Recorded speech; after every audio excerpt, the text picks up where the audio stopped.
Hi, and welcome on this very quick lesson on dimensional analysis. Dimensional analysis is just a fancy way to talk about unit conversion. And so what it is just a way to take a measurement in one unit and then to transform it into the equivalence of that measurement, but in a different unit. And so what we're going to do today is we're going to practice with a variety of different units, but ultimately the goal is for you to be able to convert from grams to mass, from grams to moles, and from moles back to grams. So it's to be able to do this conversion in chemistry that is very, very useful and that we do all the time. So if you have your notes, please open the dimensional analysis notes so that you can follow with me and maybe fill out your own notes as I go along. So you can pause the video right now and open your notes. All right.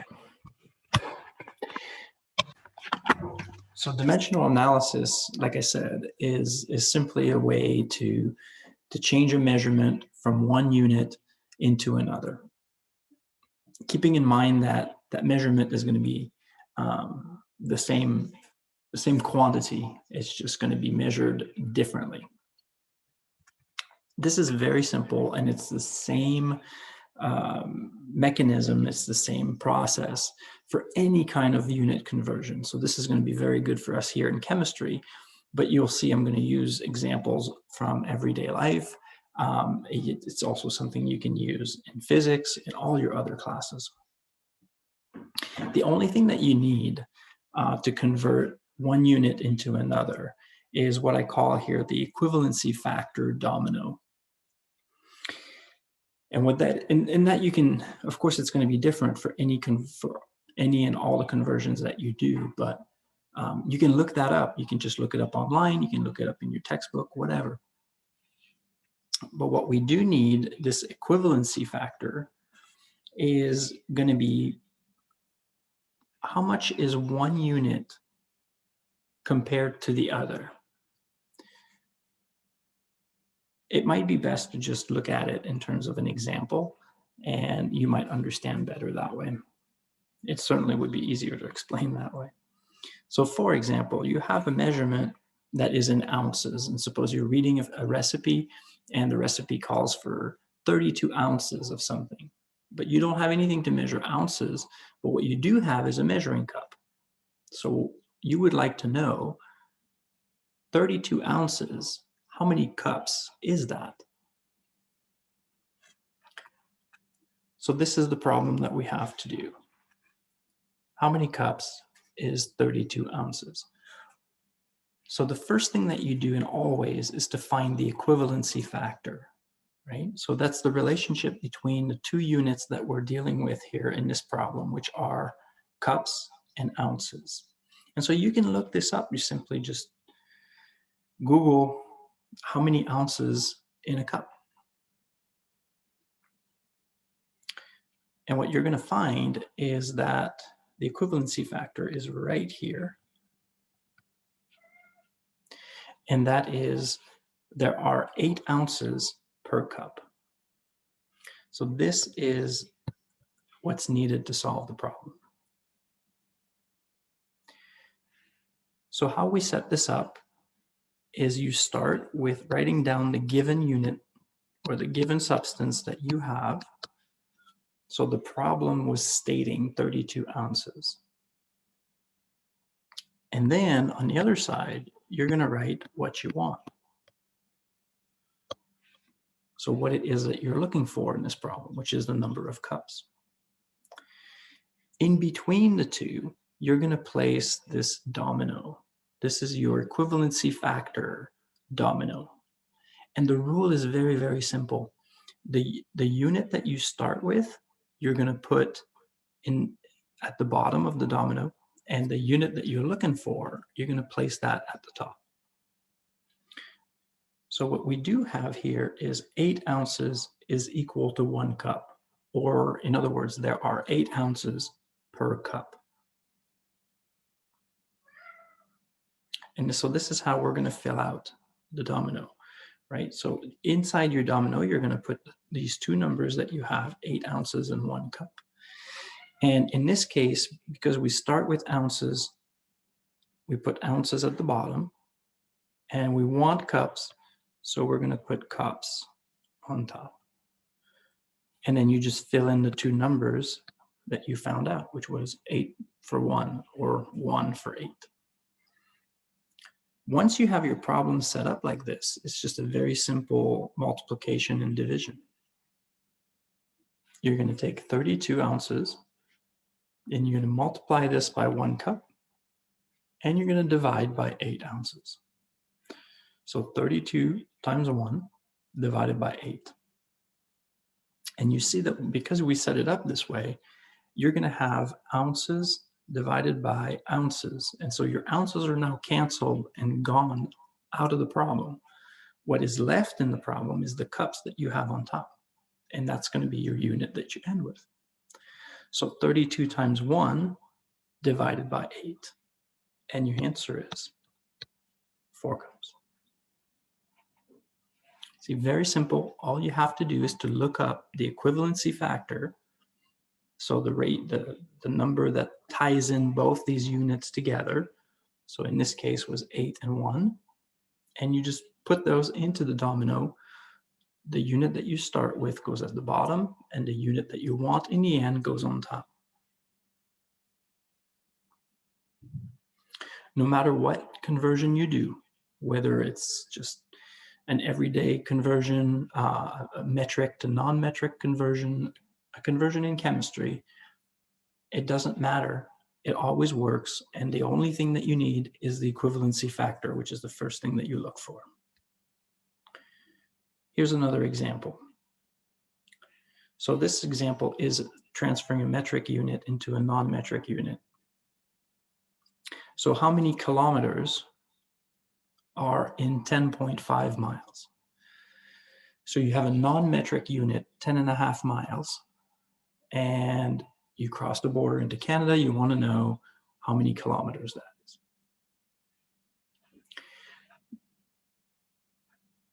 Again, the first thing you do is you find the equivalency factor, those two numbers that tie in the units together, right? So how many kilometers is in 1 mile? Or you could say how many miles is in 1 kilometer, either way. In this case, we can look up, and the number is 1.61 kilometers is equal to 1 mile. And again, you could have done it the other way, and I encourage you to do that, and you'll see you're going to get exactly the same answer. If you said, for example, 1 kilometer is equal to how many miles, and you could use that instead in the domino. Remember, the rule is always the same and is very simple. What you start with, 10.5 miles, then you place your domino next to that, and is equal to, and you're looking for kilometers. So inside your domino, your miles is going to be at the bottom, and your kilometers will go on top.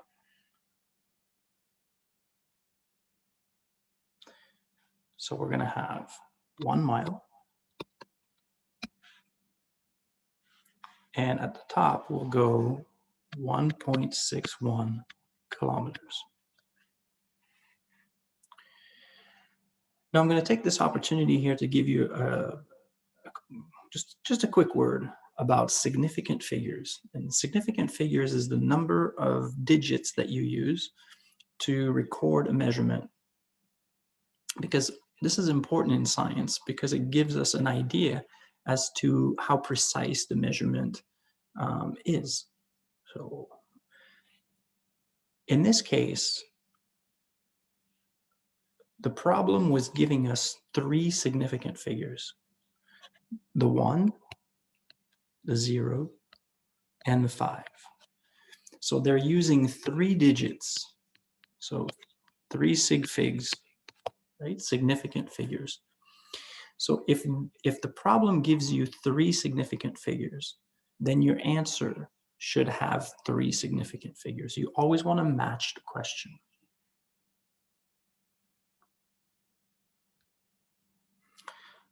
So we set up the domino. Again, the given units. So this is given to us in the problem. That goes to the bottom. And what we want, or what we're looking for, goes up top. So 10.5 multiplied by 1.61 divided by 1. So the answer would be 16.905 kilometers. Now you know 16.905, that's got 5 significant figures, which is too much. We can't be more precise than what we used to get the answer. Your answer can't be more precise than what you used to get to it. So we need to then cut this off and round, if you want, to 3 significant figures. And so the answer would be 16.9 kilometers. So I've prepared a couple problems here for you to practice on. And those are regarding metric to non-metric unit. Very useful conversions. Number 2, in terms of chemistry, we need to do this all the time, is to transfer milliliters and liters. Grams into kilograms, problem number 3. And then a couple fun problems here for 4 and 5.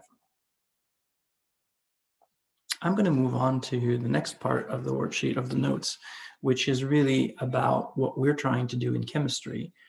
And we're looking for being able to change the mass of a substance, as the number of grams of a substance, into the number of moles of that substance. And the reason why this conversion is key in chemistry is because in the lab, we measure amounts of chemicals in grams. Right? We have a scale, we go to the scale and we weigh stuff. But when the chemical reaction is written down, as you have done or learned with balancing equations, these coefficients that you put in the balanced equation, these numbers represent moles. So we're reading our recipe, our chemical reaction, in moles, but we're measuring in grams. And so that makes us have to do the mole conversion from grams to moles and moles to grams very often, and we need to be really good at that. But that's okay. We can do this easily because it's a unit conversion, which is dimensional analysis. So what we need, again, is an equivalency factor that unites, that ties in both units together, grams and moles. And what we have for that is the molar mass. So we finished working with molar mass. You know how to calculate the molar mass, and we're going to use it in the equivalency factor. Our domino is always going to be the molar mass. Now, to find the molar mass, again, all you need to do is to look at your periodic table, and you take the mass of each element that is in the compound and you add them up together. For example, water is H2O. And when you look at hydrogen, it has a mass of 1, and oxygen has a mass of 16. And so water, being that it's H2O, is going to be equal to 2 times 1, 1 plus 1, plus 16. And so we have 18 grams per mole. What that means is 1 mole equals 18 grams. And there we have it. We have the equivalency factor. We have the measurement. We have the number that ties in both units together. We've just tied in moles and mass.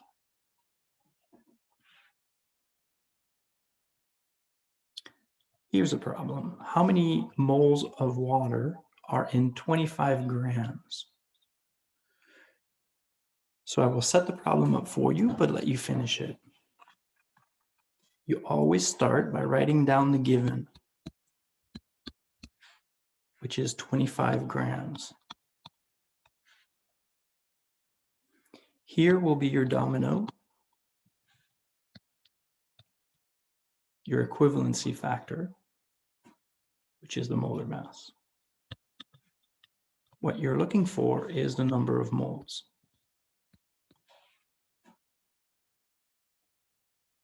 When you set up the problem, you take the units that you start with, you put that at the bottom.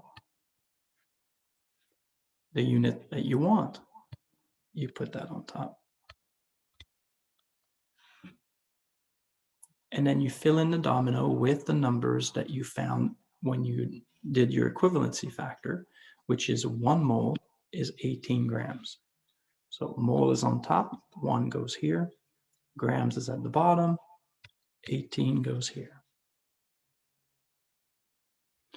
So to solve the problem, you would do 25 grams multiplied by 1 mole, divide by 18 grams. And again, you see the grams will cancel. And the only unit that you have left will be moles, and that's what you're looking for.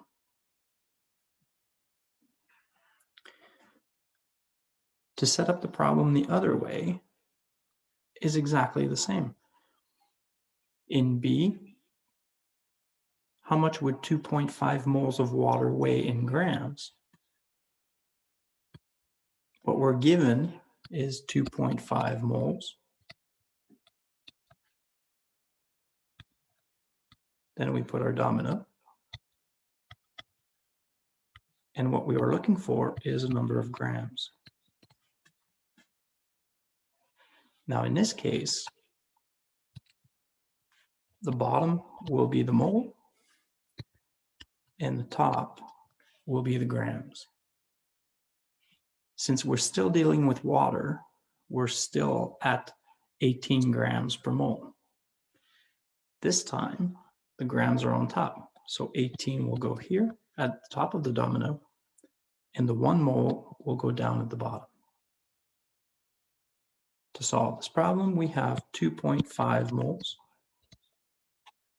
multiplied by 18 grams, divide by 1 mole.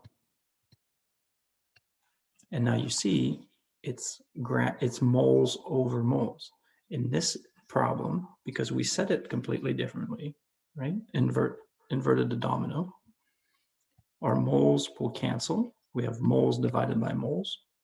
And the unit that we have left in this equation is the grams, which is what we're looking for.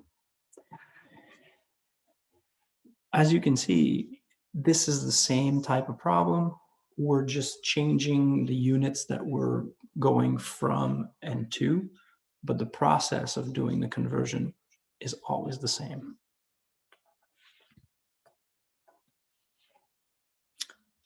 I hope this helps you out a lot, and thanks for watching.